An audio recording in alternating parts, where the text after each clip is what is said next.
chest X-ray, cardiomegaly and signs in congenital heart disease.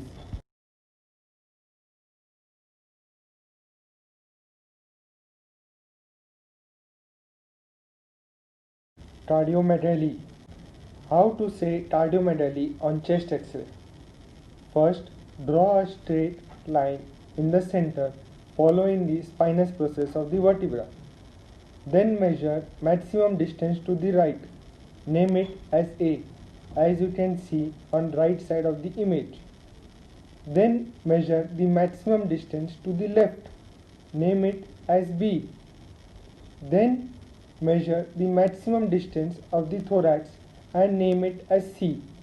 All these A, B and C can be seen on the right side of the image. Now put it in the formula. A plus B divided by C. If the value comes greater than 0.5, it is said as cardiomegaly.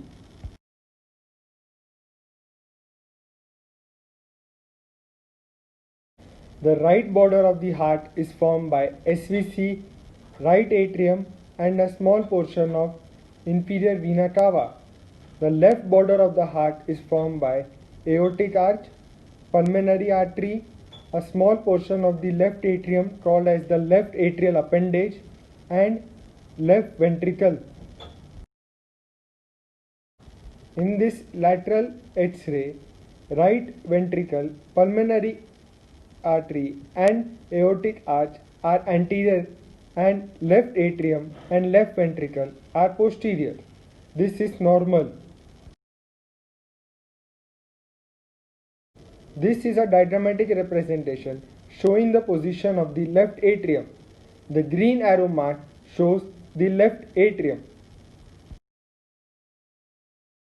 Signs of left atrial enlargement are as follows. Double density or double right heart border sign. It occurs in PA chest X-ray view. It is formed by projection of distended rightward margin of the left atrium lying close to the usual right atrial margin. Therefore, both right atrial and left atrial margin are seen. Therefore, it is known as a double right heart border or the double density sign. Second sign seen is that the distance between the middle of the double right heart border sign or double density sign and the middle of the left bronchus is more than 7 cm. This is shown in the diagram. Third sign seen is that the focal enlargement of the left atrial appendage may manifest as straightening of the left heart border. Fourth sign seen is that the left main bronchus has a horizontal orientation. Fifth sign seen is that there is widening of the carinal angle. Normal angle is around 55 to 75 degree. In left atrial enlargement, it goes more than 90 degree. On lateral chest X-ray view, the signs seen are that there is posterior bulge of the upper posterior cardiac outline and posterior displacement of the barium-filled esophagus. On cardiac CT or MRI, we can say that there is left atrial enlargement when AP diameter is more than 4 cm. Here is a diagrammatic representation showing the left atrial enlargement. Signs of right atrial enlargement are there is lateral bulge of right heart border more than 5.5 cm from the midline. This is shown in the diagram. The right atrial convexity is more than 50% of the cardiovascular height. These signs are seen on PA chest X-ray view. This is the diagrammatic representation showing the right atrial enlargement. Signs of left ventricle enlargement are as follows. There is increase in cardiothoracic ratio with lateral displacement of the left heart border. The ventricle enlarges towards the lateral wall of thorax in downward direction, displacing apex laterally and inferiorly. On lateral chest X-ray view, we see Hoffmann-Ridler sign. To say it is Hoffmann-Ridler sign, the distance from the posterior aspect of the inferior vena cava to the posterior border of the heart horizontally at level of 2 cm above the intersection of the diaphragm and inferior vena cava. A distance greater than 1.8 cm indicates left ventricular enlargement. Note the difference between Hoffmann-Ridler sign and Hoffmann-Miller sign. Hoffmann-Miller sign is seen in angiofibroma and it is anterior bowing of the posterior wall of the maxillary sinus. The Hoffmann-Ridler sign can be seen on the right side of the image.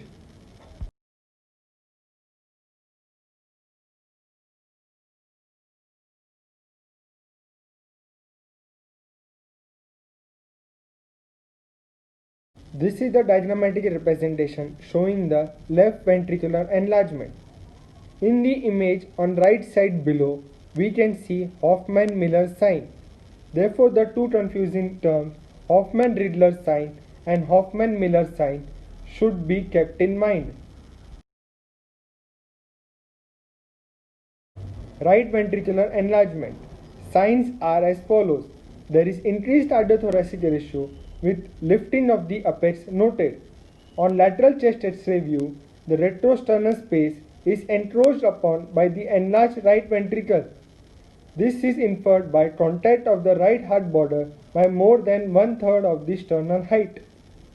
This is the diagrammatic representation of right ventricle enlargement. On the right side of the image, we can see normal right ventricle on the lateral chest X-ray. The right ventricle is in the blue color.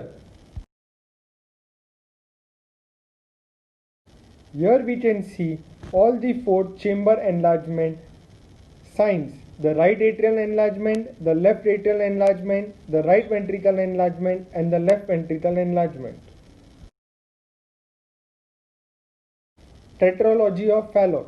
Since it is tetralogy, it will contain 4 components: infundibular stenosis, right ventricular hypertrophy, overriding of aorta, and VHD. In tetralogy of Fallot, the tonus septum develops anterior to the midline. What are these consequences? There will be overriding of the aorta. Then second, there will be stenosis of the right ventricular outflow. Therefore, right ventricular hypertrophy, and the lower portion of the ventricular septum will not be developed. This will lead to ventricular septal defect. In tetralogy of Fallot, we see a boot-shaped heart. This is the diagrammatic representation showing the boot-shaped heart.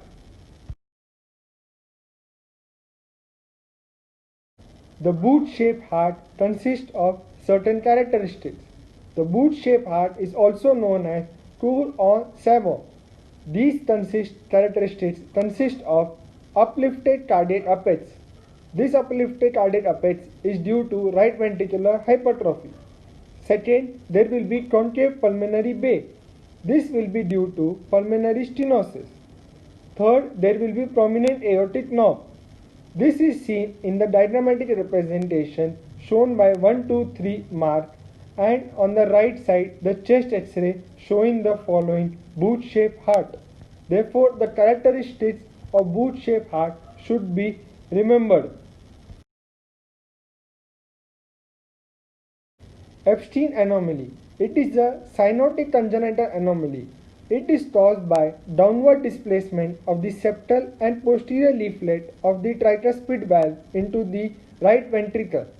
The result is that the right ventricle becomes atrialized.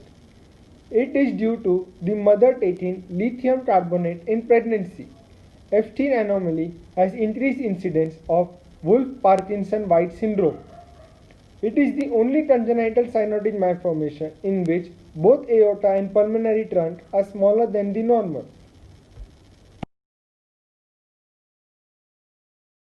Now, before going into the chest X-ray finding of the Epstein anomaly, we should know certain hemodynamics of the Epstein.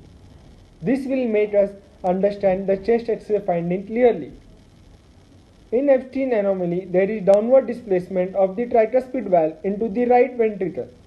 Therefore, part of the right ventricle comes into the right atrium, known as atrialization of the right ventricle, which is shown in the left red diagram. Therefore, there will be tricuspid regurgitation and also there will be obstruction to the blood flow from the right atrium to the right ventricle. The end result will be that the right atrium size will increase. Therefore, AHD will occur and therefore right to left shunt and therefore cyanosis. Now, since the part of the right ventricle becomes atrialized into the right atrium, there will be decrease in the size of the right ventricle. Therefore, the right ventricle will be poorly functioning and it will be unable to generate enough pressure to open the pulmonary valve. Therefore, there will be pulmonary atresia. In Epstein anomaly, we get the box-shaped heart. Since there is right atrial enlargement, there will be gross cardiomegaly with well-defined margin on the PA view. This will give a box-shaped appearance, therefore known as the box-shaped heart, and there will be a small pulmonary trunk. Now the next congenital heart disease is the total anomalous pulmonary venous connection, known shortly as TAPVC. Now TAPVC is a congenital anomaly in which all of the pulmonary veins connect to the systemic venous circulation rather than to the left atrium. What does this mean? That there are normally 4 pulmonary veins. All the 4 pulmonary veins, instead of normally connecting to the left atrium, they connect to the right atrium. Now the connection to the right atrium can be above the diaphragm or below the diaphragm. Above the diaphragm will be known as a supracardiac type of TAPVC. Below the diaphragm will be known as an infracardiac type of TAPVC. Another type is cardiac type of TAPVC, and the fourth type is mixed variant. These are diagrammatically shown on the right side. Before going into the chest X-ray finding of TAPVC, we'll understand the hemodynamics of TAPVC so that we can understand the chest X-ray finding clearly. All the 4 pulmonary veins in TAPVC, they form a confluence behind the left atrium. But this confluence does not open into the left atrium, which normally they should open. Now in this TAPVC, this confluence of the pulmonary veins opens into right atrium. Now how does this open? In the supracardiac variety, this confluence opens into the left vertical vein. From the left vertical vein, it drains into the left brachiocephalic vein, or also known as the left innominate vein. The left and the right innominate vein forms the SVC or superior vena cava, which is on the right side. And from the superior vena cava, it drains into the right atrium. Therefore, the pulmonary vein opens into the right atrium above the diaphragm, known as the supracardiac TAPVC. This is diagrammatically shown below with yellow arrow mark showing the confluence of the pulmonary vein draining to the right atrium.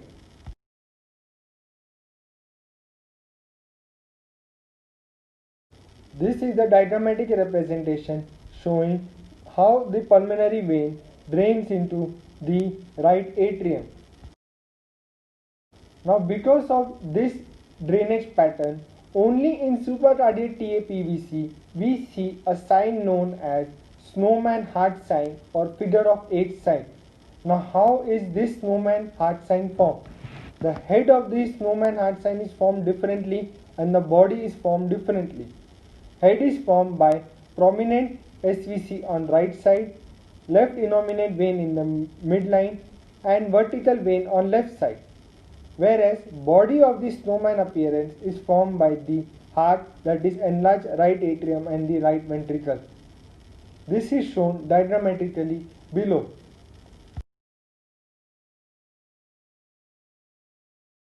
This is the chest X-ray finding showing the snowman heart sign or the figure of 8 sign. Transposition of the great artery. Now what is transposition of the great arteries? In DTGA, there is distorted ventriculo-arterial relationship. That is, aorta will be arising from the right ventricle and pulmonary artery will be arising from the left ventricle. Normally, aorta arises from the left ventricle and pulmonary artery arises from the right ventricle. But in transposition, reverse happens. That is, aorta will be arising from the right ventricle and pulmonary artery will be arising from the left ventricle.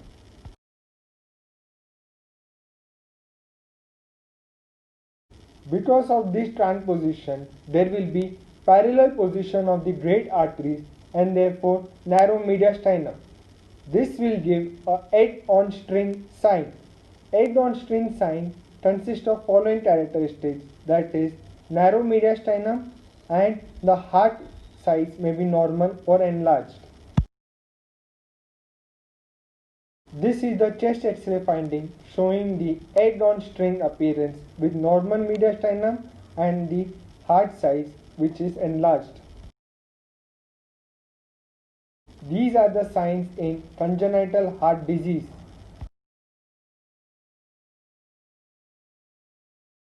Thank you.